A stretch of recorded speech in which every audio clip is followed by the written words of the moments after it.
spiral. Airline chiefs will get their chance to voice their concerns directly to the Bush administration.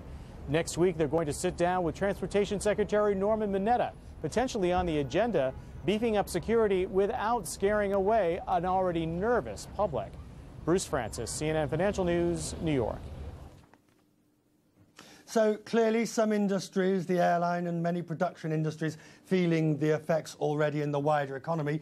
But Colleen, perhaps the best bit of cheer we can offer is that confidence will see the New York markets trading starts 9:30 Eastern Time in New York. Colleen. People will be watching very closely. Richard Quest, thanks very much. Now, you heard Bruce Francis mention in his report that the airline industry is facing some tough new safety requirements. Federal officials in the United States say they're also considering some other measures. CNN's Jean Meserve talked to a couple of pilots about the safety issue.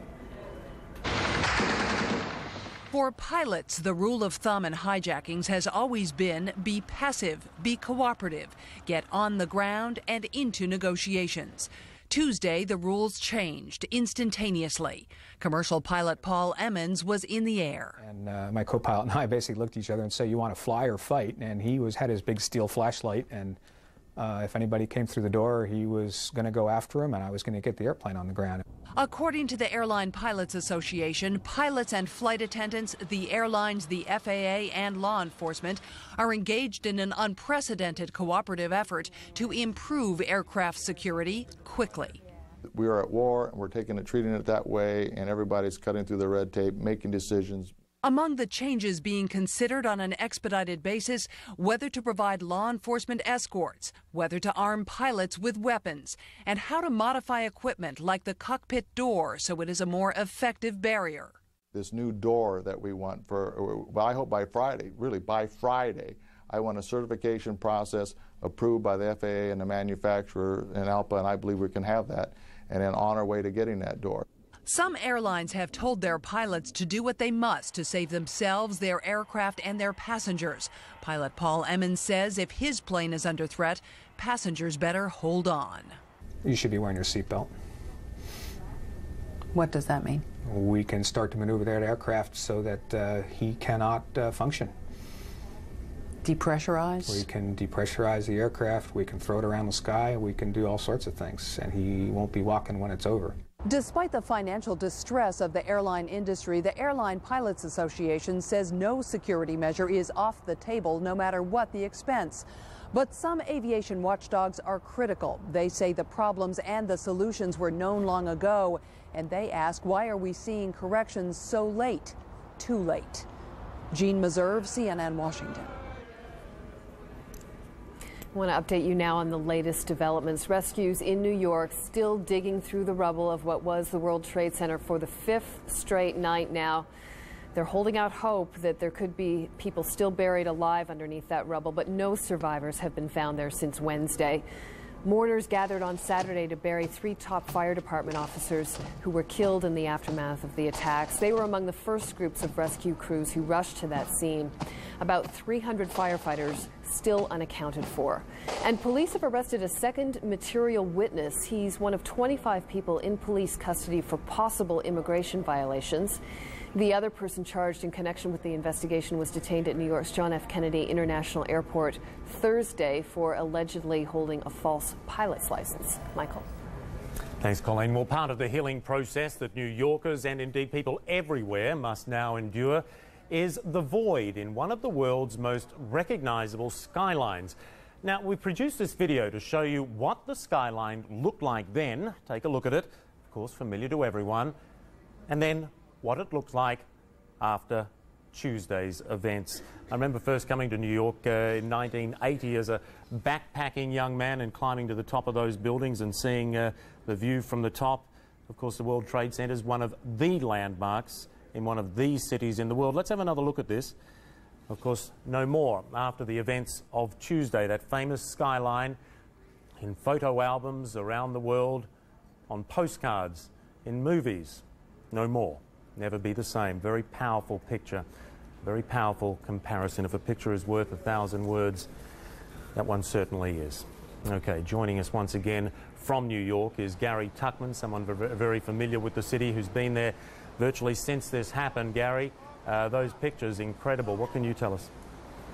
Well, Michael, you were just talking about the postcards, and that's an interesting thing because that is one of the more popular New York postcards. The World Trade Center, also the Statue of Liberty, Empire State Building postcards are very popular too. But right now you go through New York City and you really can't find the World Trade Center postcards anymore because everybody's buying them as keepsakes. Obviously, they're not going to make World Trade Center postcards anymore. One of the sad parts of the story is that it's erased from New York City. You can see the World Trade Center 40 miles away on a clear day. And now that's not here. And that's what you have instead, this fiery, smoky cauldron behind me where up to 5,000 bodies may be buried. You know, there are thousands of emergency workers from all over the United States participating in this rescue and recovery mission, and never before have any of them dealt with anything of this magnitude. The work is physically very difficult, it's psychologically very difficult, but New Yorkers are really expressing their appreciation. We've seen an extraordinary sight over the past couple of days of hundreds of New Yorkers gathering just outside of the danger zone to thank the emergency workers who have come here. They are clapping, they are holding signs that say thank you. The intersection you're looking at right now is Canal Street and West Street. West Street runs along the Hudson River. Canal Street is the zone where the public has to be behind right now. And what they're doing is they're blowing whistles and they're letting people know that they're appreciated. The emergency workers come by, some of them wave back. I saw a couple of them with tears in their eyes. They didn't wave, they were just looking and just could not believe that they were getting such an ovation. That's certainly not something they're used to. New Yorkers in many cases are very worried, they're scared, they're concerned about what's happened, but they've been given a lot of patriotism through this situation. They've been infused with this sense that this is very important to show their patriotic spirit. We see flags all over New York City. We see posters going up. We see people painting murals on sides of buildings with the American flag and also offering thanks to the emergency workers who are here. One more thing I want to mention. People are also making food for the emergency workers. One of the firefighters gave us this to show you. It's 3 M&M cookies with a little note. It says, "Thank you for working so hard for others. Hope you enjoy the cookies," from Michelle in Yorktown. Well, Michelle in Yorktown, I can tell you, the firemen say you make good cookies. Back to you, Michael. I'm sure they do, and I bet they're welcome. Gary Tuchman, thanks. As always, we'll be checking in with you later, no doubt. Colleen. I'm sure they do, and there have been little acts of kindness in that area outside the Armory. Pictures I'm sure you're familiar with by now, where families are gathering with pictures of their lost loved ones, trying to find out if they're in a hospital, if they're alive, if they've been accounted for. So many of them have more worries than certainties, and as CNN's Candy Crowley found out, it's the pain and the hope, both of them come from not knowing. Yes, Dan? Yes, this is David Vincent. He's an Eastman Kodak executive from Webster, New York. A man with a problem to solve, a man on a mission. How is it being set up so that I can make the best use of my time? Because you're working a timeline here. You have to get to your daughter as fast as you can. Melissa is missing. She's a technology recruiter at Alliance Consulting. But we know that that's 102nd floor of Tower 1. The enormity of what's happened in David Vincent's life shows on his face, but does not slow his step. Please take a picture. Please focus on the picture. To get her face out there so that working on 3 hours sleep and a couple of crackers, he protects his fondest hopes, battles his worst fears, and sometimes loses. I don't have any video of her. To be honest with you, Melissa didn't like to be videoed. She used to holler at me every time I did. I'd give anything to have her holler at me right now. I'd give anything, he says, to have her holler at me right now. It's a rare lapse. Mostly, there is a desperate monotony to his mission. I know she made a 911 call at 9:02:07. It's all that David Vincent knows about what happened to his eldest daughter. It's enough to hang hope on. When we went back to the cell phone provider, the only thing that we had that they could tell us is that there was a 911 call made from that cell phone at 9:02, which was some 17 minutes after the jet had piled into the thing. 9:02:07. He tells it to everyone he talks to. He clings to it for dear life, because of course it is.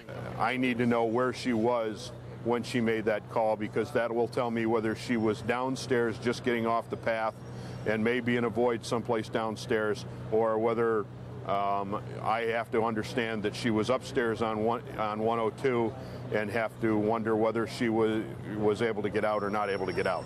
By evening, David Vinson has pretty much worn out the corner of 26th and Lexington, and his cell battery is fading, so he moves on. Craig Spitzer is CEO of Alliance. 7 employees, everyone thought to be in the building that morning, are missing. He cannot, will not, bring himself to believe they're gone. I'm not going to say that to you right now. You can't? No, and I won't. And I won't for myself, and I won't for the people in there. In there is a room full of people who have loved someone too long to give up so soon, and what's left after hope is unthinkable. It is why they agreed to expose this rawest of human times to the glare of the camera lens, because maybe somebody out there has information about Roland, something that will keep his brother moving. I go to sleep with hope, I wake up with none. And perhaps somebody saw Eric in a stairwell racing to safety. We don't know. Maybe he's out there someplace, got hit on the head, and he doesn't know who he is.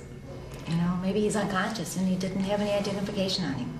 And as it turns out, nobody can say for sure that Melissa was in the office for that 8:30 meeting. I have to tell you, Craig, that's the best news that I could possibly hear, because what you're telling me is you can't confirm Melissa in that office space, and that's what I had to know. That's what keeps me going. So if you know anything about Melissa, call her father. He'd give anything to hear her holler at him again. Candy Crowley, CNN, New York. New York's fire department buried some of its own on Saturday. Fire Chief Peter Ganci, Deputy Commissioner William Feehan, and the department's chaplain, Father Michael Judge.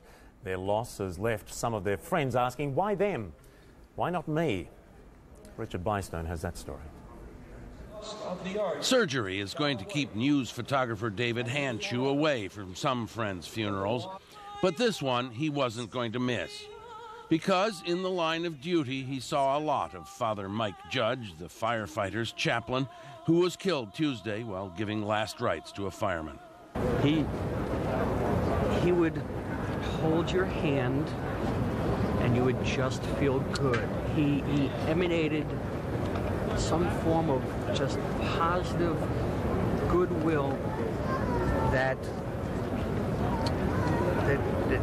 nobody else I've ever met could. By just touching you, by putting his hand on you and giving you a hug, you just floated away happy.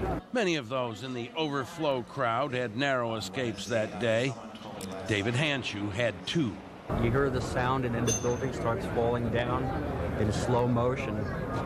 And I'm a photographer. The initial reaction was to raise the camera and take a picture, but something up here said, just run. And in the 20+ years I've been doing this, I've never once run from anything. But it probably saved my life. The wall of debris that came flying down just picked me up and threw me a block. One leg shattered, the other torn up. Firemen pulled him to a delicatessen. Another photographer captured that moment, but it wasn't over. When the second building collapsed, the facade of that building was blown in. We were trapped once again. Using their hands and tools and sheer strength and will, they pushed their way out. For news photographers, cameramen, reporters, days like that are part of an unwritten contract with life. So too with soldiers, policemen, firemen, which doesn't make it much easier. But the thousands still missing downtown, they didn't sign up for this. I'm so sorry that so many people lost their lives over this. It's not comprehensible. It's not right. At the end, the photographer pulled out his camera. It may not make much of a picture, but this one's personal. Richard Blystone, CNN, New York. And you know, the people waiting downtown today, some of those people still searching for their relatives. We talked a little bit about the small acts of kindness that are out there. A gospel choir, a group of gospel singers actually came out and sang for them as they stood there and waited to register the names and descriptions of their loved ones to try to lift their spirits a little bit. Spontaneous stuff. You know, there's been so many images around in the last few days. Let's leave you now briefly with some images of yet another day of sadness, of hope and of inspiration in New York City. And we'll be back.